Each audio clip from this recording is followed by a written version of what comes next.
You're moving to Florida and you're wondering if Brevard County is the right place for you? This video, I'm going to introduce you to what my humble opinion is the best place to live in Florida, which is Brevard County. My name's Eric Larkin, and I'm a real estate agent here on the Space Coast. And when I'm not making videos like this one, I'm helping people buy and sell real estate. So whether you're planning a move next week, next month, or next year, I am certain you have questions and I'm here to help. This QR code will take you to my calendar. Let's schedule a call. And of course, my contact information is below. So Brevard County, Florida, it's located in Central Florida on the East Coast. We're about an hour east of Orlando. We're 2.5 hours south of Jacksonville and about 3 hours north of Miami. If you ever traveled to Florida to go on a cruise, it probably left from Port Canaveral.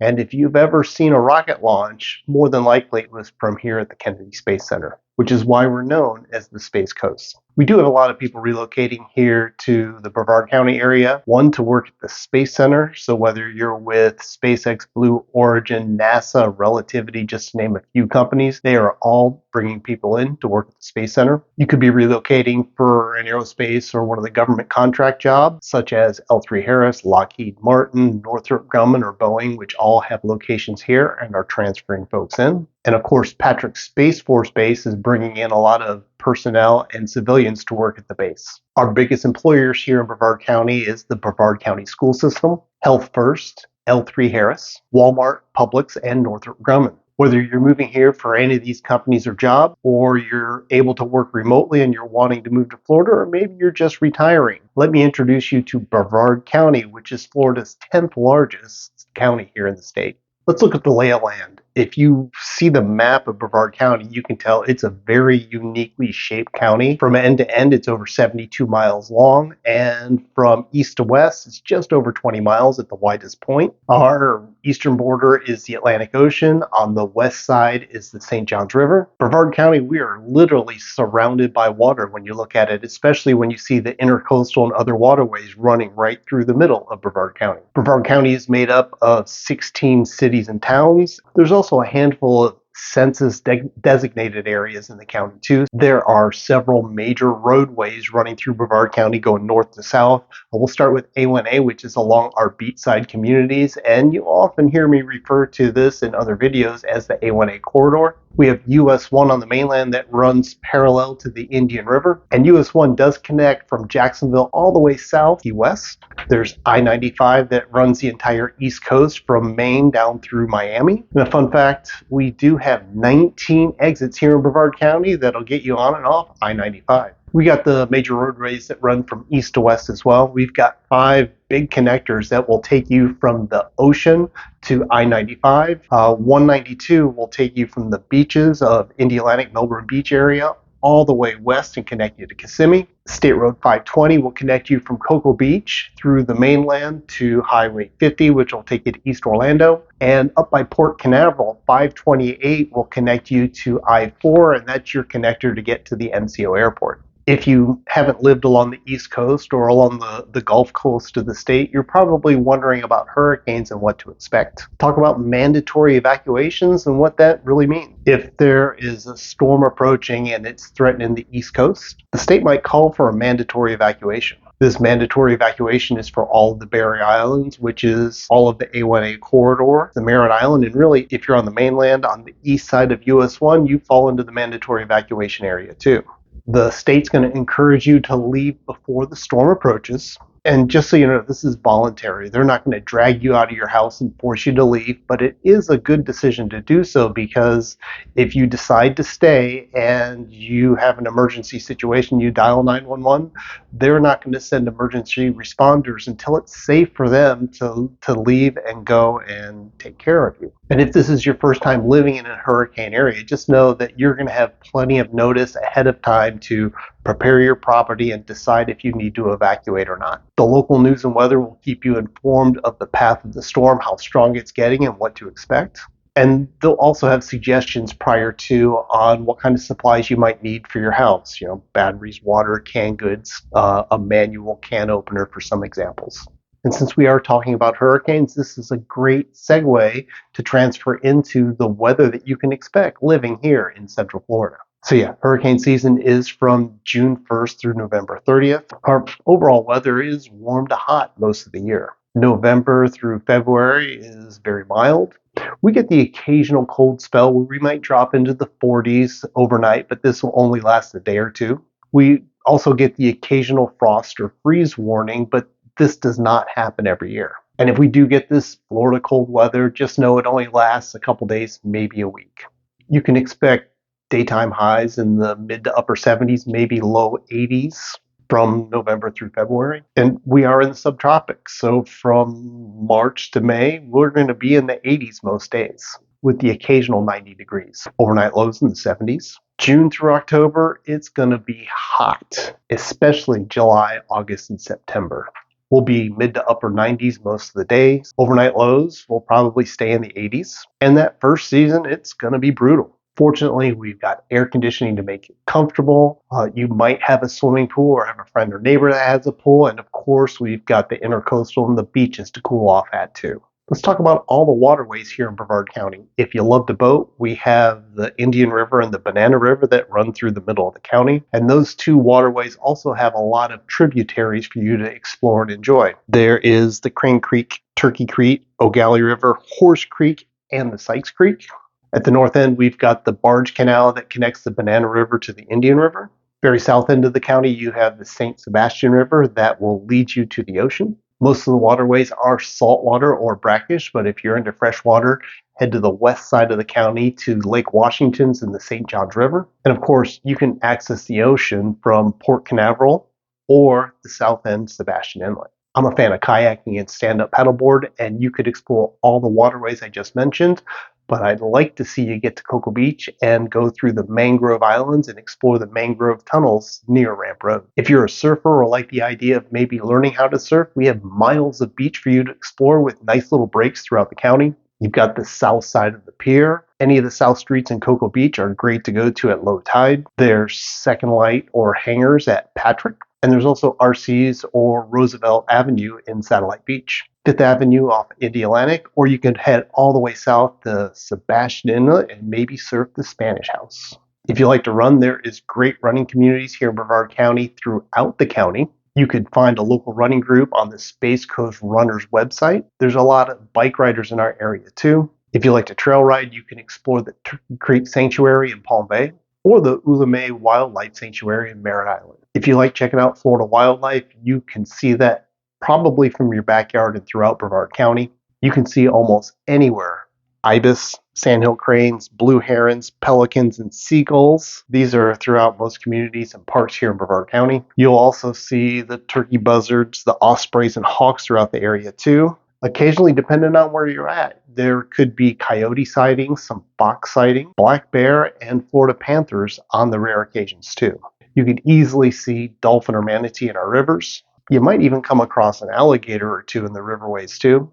And if you're really interested in seeing a lot of alligators in the wild, I recommend you go to the Vieira wetlands. Just take Wickham Road all the way to the end west. And of course, in the ocean, you might see the occasional shark fin going through the water. Something special I think that happens here in the summertime on the east coast of Florida, and that is turtle nesting season. You can see the tracks as you walk the beach in the morning or really any time of the day. And occasionally there'll be markers in the sand indicating where a turtle's nest might be. And other activities. We have all the activities that you see in other communities across this country: baseball, softball, basketball, tennis, or soccer. Most of the schools here also have lacrosse teams. Golfing is definitely big. We've got skateboard parks in a lot of the municipality parks. There's equestrian areas in North Merritt Island, parts of Melbourne, and South Brevard near Palm Bay. And if I missed an activity that you're interested in, drop a comment or let's schedule a call so we can discuss, and I'll let you know what's in the area. If you have kiddos and schools are important to you, fortunately here in Brevard County, most of our schools get good ratings. I always recommend you do your research and due diligence just to see what schools are in the area and if they're right for your children, trying to decide where you want to live. There are two costs that I'd like to introduce you to or go over: property taxes and homeowners insurance. Let's talk property taxes. We are fortunate here in Brevard County that the Brevard County Property Appraiser's website has a tremendous amount of information. I'm actually on the site almost every day. The property search allows you to pick up any parcel of property, let's say the one that you're thinking about buying. You can see the name of who owns it. You can see when they purchased it. You can see what they purchased it for. You can pull up a map view and see the estimated boundaries of what the property is. You can see if there's homestead exemption on the property or not, which is really important to note. Depending on where you're at in the year, you could see the trim notice to see what the estimated taxes are going to be come November when the tax bill's due. And there's even a button on there for the tax estimator, so you can see as a new homeowner what your property taxes are going to be. Just because you see what the current owner is paying for property taxes, just know that is not what you're going to pay. As a property owner living in a house as your primary residence, you can apply for this homestead exemption. It will lower your taxable value of the property down by $50,000, which could save you up to $900 a year in property taxes. This will also put a cap on your property taxes on how much you can go up every year by 3%. So if you're looking at a property where they've owned it for 10 years and the taxes seem artificially low, it's because of homestead exemption and the cap that it puts on what that homeowner is paying for taxes. You as the new owner, they're going to reassess the value and it'll trigger a new taxable value and tax basis for you in the following year. So this information is important twofold. If you're buying a property that has the homestead exemption on it already, then there's going to be a big difference in regards to what you're paying. And then two, once you make it, if you make it your primary residence, make certain that you apply for the homestead exemption so that you can start taking advantage of this great tax benefit of being a homeowner in Brevard County in the state of Florida. I think I've talked enough about taxes. Let's get on to another important topic if you're moving to Florida, and that's homeowners insurance. If you haven't noticed, Florida is surrounded by water. We are prone to tropical storms and hurricanes between June and November that could hit the state and cause some damage. There are tornadoes that hit the state of Florida. We have the occasional hailstorm that hits the state of Florida. And all these type of storms puts the claims on insurance a little higher here in Florida, which is why we're paying more of a premium for our homeowners insurance. The last 5 or 6 years, we've had a lot of those storms I just mentioned come through the state of Florida and do a lot of damage. For that reason, we had a lot of private companies that had policies available in the state of Florida pull out, and we had limited options, which had caused our rates to go up. Fortunately, here in 2024, a few of those private companies have come back, and my insurance buddies are telling me that there's a good probability of insurance costs at least leveling out, maybe pulling back here in the new year. Of course, time will tell. To give you an idea of some costs that you can expect, unless you're buying an brand new house, $3,000 to $4,000 a year for your homeowner's insurance policy is actually a pretty good price. I've seen some beachside get quotes of $8,000 to $10,000. Some factors that the insurance company looks into is proximity to the beach. Are you closer to the ocean or are you on the mainland on the other side of 95? The age of your home matters. If you're buying a home that's 20 years or older, you're going to have a 4-point inspection in order to get insurance coverage.